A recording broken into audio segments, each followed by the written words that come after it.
For resident taxpayers with income from outside India, one issue comes up repeatedly: the risk of the same income being taxed twice, once in the foreign jurisdiction and again in India, resulting in double taxation of the same income.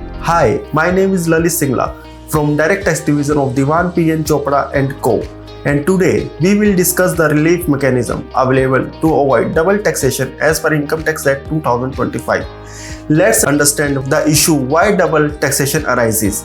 As a resident, your global income is taxable in India irrespective of where it is earned. However, the source country typically taxes the income as well.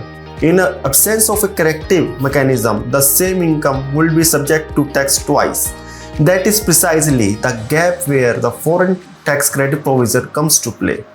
Under Income Tax Act 2025, this relief is set out under Section 159 and 160. Section 159 applies where India has double taxation avoidance agreement with the relevant country.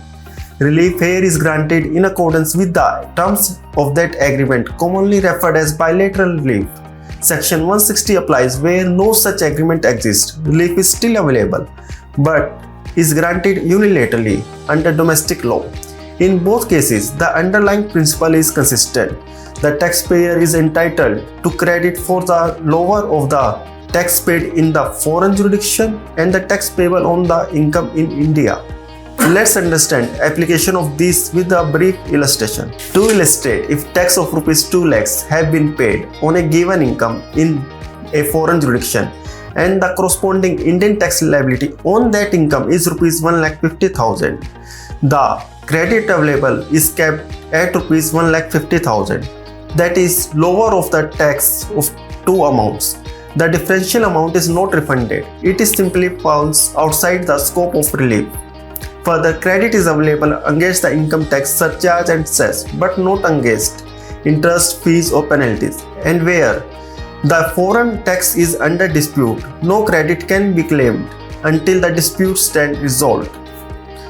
Compliance requirement. Importantly, this credit is not automatically applied. It must be substantiated through the prescribed statement supported by documentary proof of a foreign tax paid. To legally claim credit under Section 159 and 160, you must file Form 44 online before or along with your tax return. To file Form 44, you need three basic documents: a clear statement of your foreign income, proof of tax deducted or paid abroad, a tax residency certificate. Non-compliance with the procedural requirement can result in the credit being denied regardless of the eligibility or merits. Foreign tax credit remains one of the most frequently overlooked relief available for the taxpayer with cross-border income, largely due to the procedural attention it demands. Remember, double taxation is a solvable problem provided the compliance is done right. If you found this video helpful, don't forget to like, share it with someone who has foreign income, and follow Dewan, Chopra and Co for more practical updates.